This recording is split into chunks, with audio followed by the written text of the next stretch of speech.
Oi pessoas, tudo bem com vocês? Eu espero que sim. Depois de alguns vídeos eu dei as caras aqui de novo. Então, pra quem não me conhece, sejam bem-vindos, bem-vindas. Eu sou o José Heitor.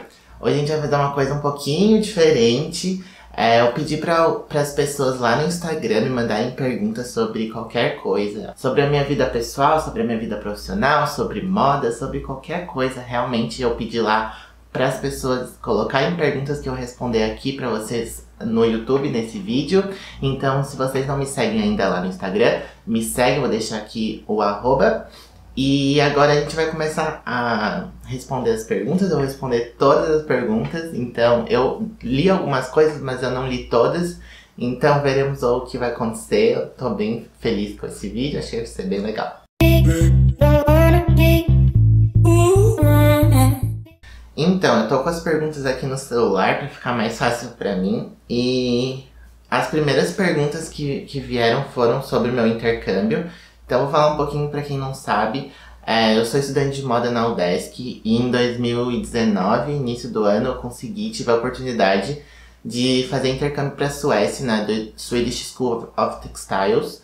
E lá eu estudei por 6 meses moda, então a UDESC tem convênio, tem parceria com a faculdade de lá. Então eu acabei conseguindo ir pra lá. O processo foi um pouquinho normal, como todos os outros intercâmbios. Entrei na papelada, meu portfólio, meu currículo, e eles me aceitaram lá. Tinha apenas 2 vagas para intercambistas do mundo inteiro, então não era um processo muito fácil de conseguir. E graças a Deus eu consegui ir, foi uma experiência incrível. Vou responder algumas perguntas sobre isso. Então, a primeira pergunta que veio foi: qual foi o maior aprendizado do intercâmbio? E, sinceramente falando, eu acho que o maior aprendizado para mim foi entender que eu consigo fazer as minhas coisas sozinho e ir atrás das coisas mesmo com medo, e no final ver que tudo aquilo valeu a pena e que eu consegui realizar as coisas que eu queria realizar. Então pra mim foi o maior aprendizado, eu perder os meus medos pra ir e fazer as coisas que eu não conhecia. Então pra mim esse foi o meu maior aprendizado do intercâmbio. Tem outra pergunta aqui que foi: a maior diferença na criação da faculdade de moda daqui e da Suécia? Pra mim, a maior diferença é que aqui eu sinto que a criação é muito voltada para o papel e o lápis, para o croquis mesmo. Você desenvolver as peças direto no papel. E lá, o desenvolvimento do projetos e das criações são muito mais experimentacionais e relacionados à investigação de materiais, de formas. Então você está sempre em contato com o material que você está usando. Aqui eu sinto muito que tem uma necessidade muito grande de ter um conceito muito forte da coleção. E lá eu percebi que o objetivo da coleção é muito mais importante. Então, o porquê que você está fazendo esse projeto, o que você vai investigar e o porquê que você vai investigar isso. Então, pra mim, isso foi um divisor de águas pra mim, no meu modo de criar, porque eu consegui entender muito mais como eu gosto de criar as minhas coisas, os meus projetos, dessa forma, tendo um objetivo, investigando materiais, formas, enfim, investigando toda a parte da coleção. Bom, então eu vou respondendo assim, acho que vai ficar mais dinâmico, vou respondendo as perguntas e vou falando as perguntas. Nunca fiz isso, então espero que vocês entendam. Sobre o intercâmbio que você fez, como tudo aconteceu, como você conseguiu, que projetos fez. Então, algumas coisas eu já respondi aqui no início, mas o projeto que eu fiz lá, eu tive a oportunidade de estudar com as pessoas que estavam se formando no curso de moda lá nessa faculdade. Então, eu tive seminários com eles, então eles estavam fazendo o projeto de coleção, de conclusão de curso deles. Lá era 7 looks. E eu peguei no tranco e fui junto com eles fazendo a minha coleção, que foi de 5 looks. Então eles diminuíram um pouquinho para os intercambistas, mas toda a parte do que ter que fazer, do desenvolvimento como um todo do projeto foi semelhante ao deles. Eu também participei dos seminários, o meu projeto também participou, então elas me davam feedback do que eu tava investigando, do que eu tava criando. Eram seminários praticamente de 3 em 3 semanas. Então cada seminário que eu tinha que mostrar alguma coisa, eu tinha que mostrar alguma parte nova do que elas não tinham visto ainda do projeto. E pra mim o mais interessante é que eles iam construindo a coleção durante esses seminários. Não era uma coisa tipo, primeiro eu vou fazer no papel e na caneta, no papel e no lápis, os desenhos, mostrar pra elas e ver o que elas gostam. Ou, tipo, ter o feedback delas apenas no papel. Então, esses seminários eles já vinham com os projetos praticamente feitos. Por exemplo, um seminário tinha que ter 3 looks. Então, eles tinham os 3 looks pra mostrar pra elas e pra mostrar todo o processo que eles tiveram durante essas semanas da coleção deles. Então eu achei isso muito interessante porque eu também fui caminhando junto com eles, então eu fui fazendo a coleção e durante os seminários tinha o feedback delas, eu ia melhorando até que eu chegasse no último dia eu tava com a coleção feita e eles também. E a última do intercâmbio foi: Jo, conta sobre a sua experiência na Swedish School of Textiles e quais foram as suas influências na visão atual da moda. Bom, de tudo que eu já falei, o que eu posso complementar é que a minha visão agora, que influenciou muito, foi realmente experimentar os meus projetos e eu acredito muito que para o projeto ficar enriquecedor e eu ter as minhas próprias referências, eu preciso testar, investigar, fotografar todo o processo da criação do projeto. Então, pra mim é isso. Eu meio que deixei de lado desenho e croquis e lápis e papel e realmente tô focando mais em dar um objetivo pro que eu tô fazendo. Ainda mais que estamos criando muitas coisas e às vezes essas criações não têm um objetivo, então eu tô priorizando muito e eu acho que tá sendo fantástico priorizar os objetivos do que eu quero produzir e do que eu quero criar. Saindo um pouquinho do meu intercâmbio, eu meio que tentei dividir as perguntas em tópicos para não ficar confuso no vídeo. Eu também tô fazendo agora minha coleção de conclusão de curso também, eu tô me formando. Já era pra eu ter me formado, porém pandemia. Mas enfim, tô fazendo agora minha coleção de conclusão de curso. E a primeira pergunta é: como estão os preparativos para a sua coleção de formatura? Então, realmente está muito confuso em relação à pandemia e quando eu vou me formar ou não, tô sendo bem sincero com vocês. Mas eu já tenho definido o que eu quero produzir das peças e dos looks. Então eu já comecei a produzir eles, eu tenho 3 design têxteis que eu tenho que fazer. Então eu posso até falar um pouquinho melhor se não tiver nenhuma pergunta sobre os designs têxteis. E sobre a minha coleção. Minha coleção, ela se chama Pipa, a investigação dela é sobre o objeto pipa, não vou me estender muito, posso fazer um vídeo sobre isso. Mas o que eu tô fazendo agora são os design têxteis no tear de 2 metros. E tá sendo bem demorado, mas tá dando certo, então isso que importa. Outra pergunta foi: como é o processo de fazer teus tecidos no tear? Então, nem me toquei que tinha essa pergunta. O processo é basicamente, eu já tinha toda a parte de experimentação, de testes menores do que eu queria, então agora eu só tô replicando nesses tecidos finais, que vão ser em teares de 2 metros. Já sei também as cores por causa das investigações de antes, então o que eu tô fazendo agora é usar as lãs e as texturas que eu tenho e replicar no tear grande. E os desenhos eu faço intuitivamente, então eu vejo que tá faltando essa textura nessa parte, então eu vou lá e coloco essa textura. E assim eu vou montando o tear. E tá sendo um processo criativo muito legal, porque eu tô dando a oportunidade de deixar as coisas fluírem, sabe? Não tô me pressionando, tenho tempo pra fazer, porque eu tenho 3 pra fazer, mas não tô me pressionando em questões estéticas, eu tô deixando fluir o design têxtil, porque eu sei, através das minhas investigações passadas, que vai dar certo. Então acho que é isso, o processo de fazer o tecido agora nesse tear de 2 metros. Tem uma pergunta que eu achei muito legal aqui: projetos para 2021. Então, depois de um ano caótico, eu priorizei 2021 para ser um ano um pouco mais leve, a continuar fazendo as minhas coisas, mas que não seja uma pressão muito grande. Eu já me pressionei muito ano passado e as coisas não andavam e eu me pressionava. Então, hoje, por enquanto, meus projetos para 2021 é a minha coleção de conclusão de curso. Então, eu tenho esse primeiro semestre pra focar nisso e eu tô dando tudo que eu tenho nessa coleção porque eu acredito muito nela e eu acredito no potencial dela. Então, projetos para 2021, por enquanto, é a coleção de conclusão de curso que eu quero finalizar ela da melhor maneira possível, fazer os tecidos no TAR de 2 metros, fazer as alfaiatarias e fazer toda a parte de comunicação de jeito legal. Então, esse pra mim é o projeto 2021 principal por enquanto. Bom, vamos para a última pergunta dessa parte de coleção de conclusão de curso. E essa é um pouquinho mais fora desse tópico, mas eu resolvi colocar aqui dentro, que foi uma pergunta muito legal também. Como está sendo o teu processo criativo na pandemia? Já coloquei mais pressão nisso, em termos de ter que produzir mesmo na pandemia. Mas eu entendi que não era uma pressão, era uma necessidade de eu me expor e tentar coisas novas. Porque eu percebi que não adiantava ficar parado, porque eu não consigo ficar parado sem fazer nada. Então eu me dei a liberdade de explorar mais os processos criativos e explorar mais novos projetos. Tanto é que eu comecei a fazer o YouTube e tá sendo um desafio muito legal, porque eu não sou uma pessoa de falar. Então esse processo criativo também envolve muito do projeto no YouTube. Fiz várias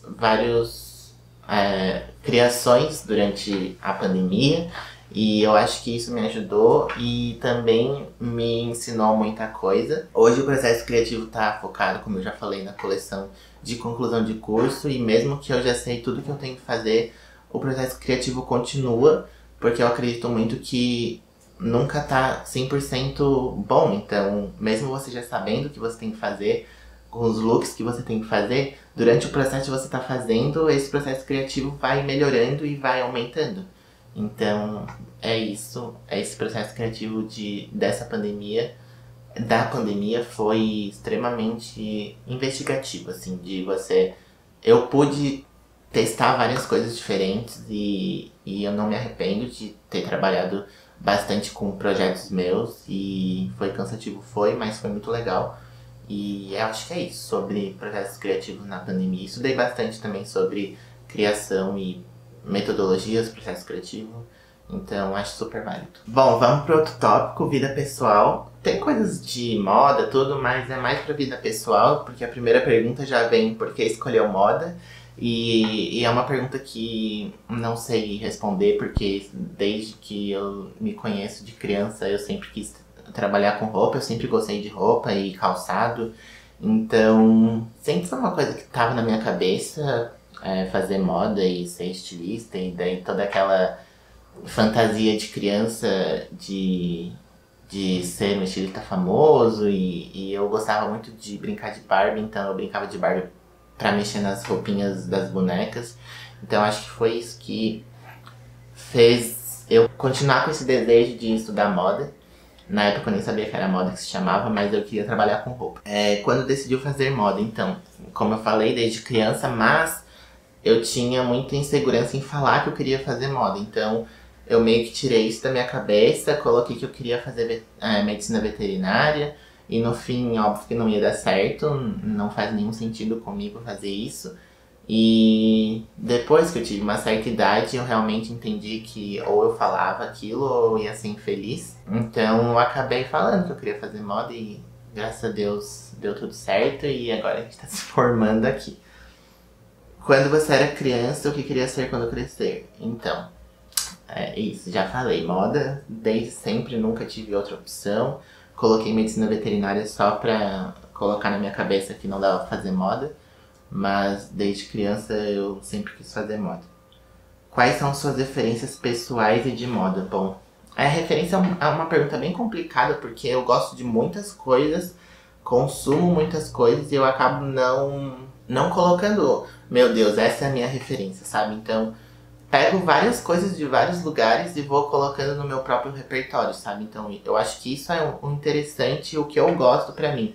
Eu não tenho uma referência de moda, não tenho estilistas favoritos, porque eu vou pegando pequenas coisas de cada um e vou introduzindo no meu repertório e no meu conhecimento. Então, referências pessoais, não sei. Meus pais, mas é bem clichê falar isso. Então, eu vou pegando coisas boas de cada um, de cada coisa que eu vejo, e vou introduzindo em mim, porque eu acho que isso vai enriquecendo mais a minha vida e processo de cultura e tudo mais. Tem uma pergunta aqui: o que você acredita que é essencial para um designer dominar? O que vem primeiro na minha cabeça eu vou falar. Então, pra mim, na parte de moda, pra mim, um criador, um designer, ele tem essencial que ele tenha conhecimento em modelagem e costura. Porque mesmo que você não costure, mesmo que você não modele, na empresa que você vai trabalhar, sei lá, abriu sua própria marca, você não vai fazer isso, você vai terceirizar isso, mas você tem que ter conhecimento, principalmente na hora de você estar criando, na hora de você estar investigando do que dá, do que não dá, do que é possível. Talvez com esse teu conhecimento você surja com uma coisa super nova que ninguém viu ainda.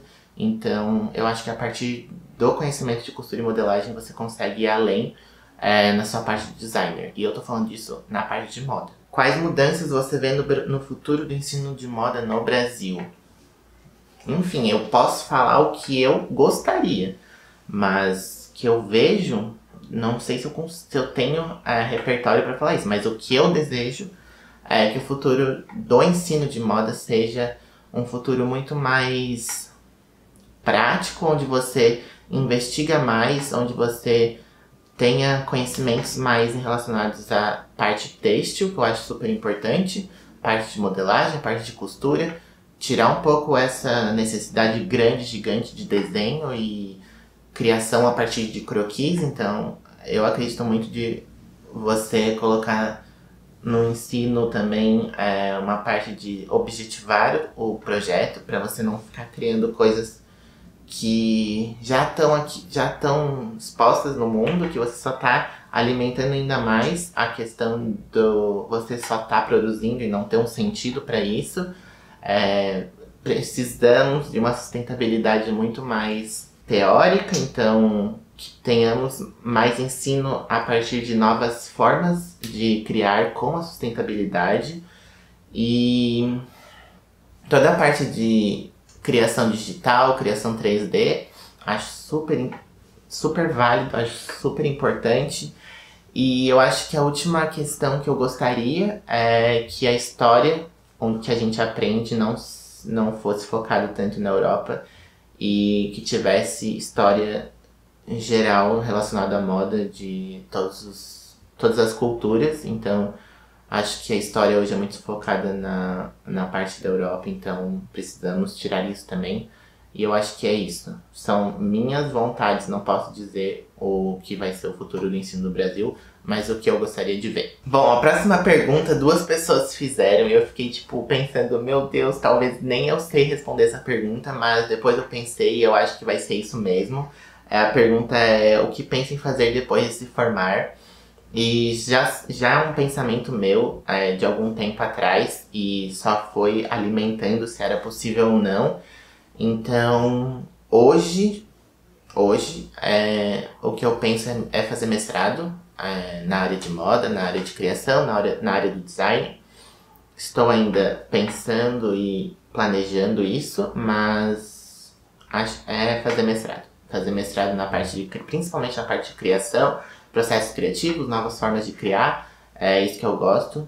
Então, acho que preciso ainda de mais 2 anos estudando nessa área para eu entender melhor, principalmente quem eu sou e o que eu quero trazer de criativo pro mundo, pro Brasil e pros meus projetos. Quero saber sobre sua essência, seus valores, aquilo que você não abre mão por nada. Achei complexa essa pergunta. Mas o que eu não abro mão por nada é quem eu sou e quem eu acredito.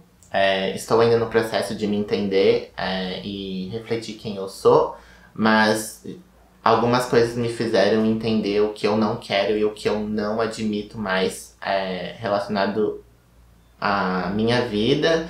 E então acho que aquilo que eu não abro mão é o respeito que eu tenho por mim mesmo e o respeito que eu quero que as pessoas tenham comigo. Então, eu acho que eu aprendi a pôr limites também em algumas coisas. Então, hoje eu vejo que o que eu não abro mão é o respeito por mim mesmo. De eu não me auto-sabotar, de eu não estar em um ambiente tóxico. Então, hoje eu vejo que o respeito pra mim é o mais importante, assim, que eu não abro mão. E acho que eu respondi a pergunta, não sei. Bom, agora a gente vai para uma pergunta mais tranquilinha. Top 3 melhores filmes. Não sou uma pessoa que assisto filmes assim loucamente, mas o que me vem na cabeça primeiro eu vou falar: Titanic, meu filme de criança, assim. O Extraordinário, um filme lindíssimo. E o último que eu vi que eu amei muito é o Outro Lado da Vida, que tem na Netflix, com a Amy Adams. Se não me engano, esse é o nome do filme. Gostei muito. Muito bom. Então, 3 melhores filmes. Hoje, assim, né? Que vem na minha cabeça, mas tem outros também.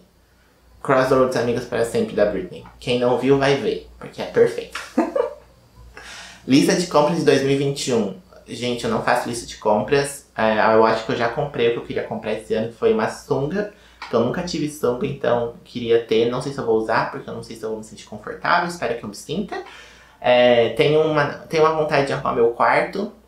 Então, vou tirar essa coisinha aqui, vou colocar uma mais bonita. Então, eu comprei uma mesinha e comprei um espelhinho, 2 objetos de decoração. É isso, eu não tenho lista de compras, mas eu acho que eu já fiz a compra do ano. Então, é isso. Gostaria de trabalhar com quem ou em algum lugar? Olha, sinceramente falando, eu gostaria de trabalhar no imaginário perfeito, em algum lugar que eu me sentisse confortável, que eu me sentisse bem, que eu me sentisse entendido e que eu pudesse explorar o que eu acredito em relação à minha criação e que as pessoas me dessem essa liberdade.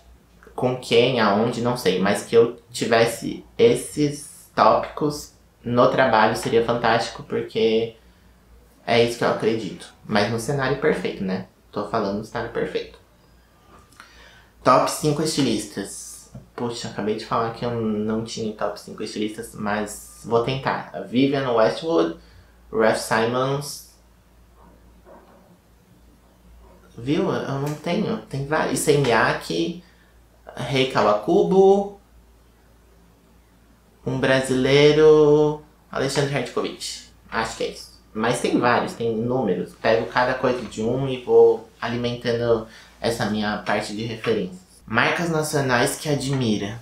Lucas Leão, Ventana. Já falei lá no Instagram quando me perguntaram isso, e eu acho que hoje essas duas eu admiro muito.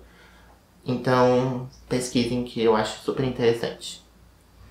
Marcas que não fazem seu estilo, mas você gosta. Stella McCartney, porque eu não gosto muito do estilo, mas eu admiro muito o trabalho que ela faz com a questão sustentável. Não sei, eu não vou ficar me estendendo aqui, vou deixar esse, tem outros. Mas é o que primeiro veio na minha cabeça e eu acredito muito nisso, de não ficar demorando muito pra responder, senão eu vou demorar 1000 anos aqui pra pensar nisso. Mas Stella McCartney, por causa da questão sustentável que ela tenta trazer como uma marca de luxo, uma marca enorme.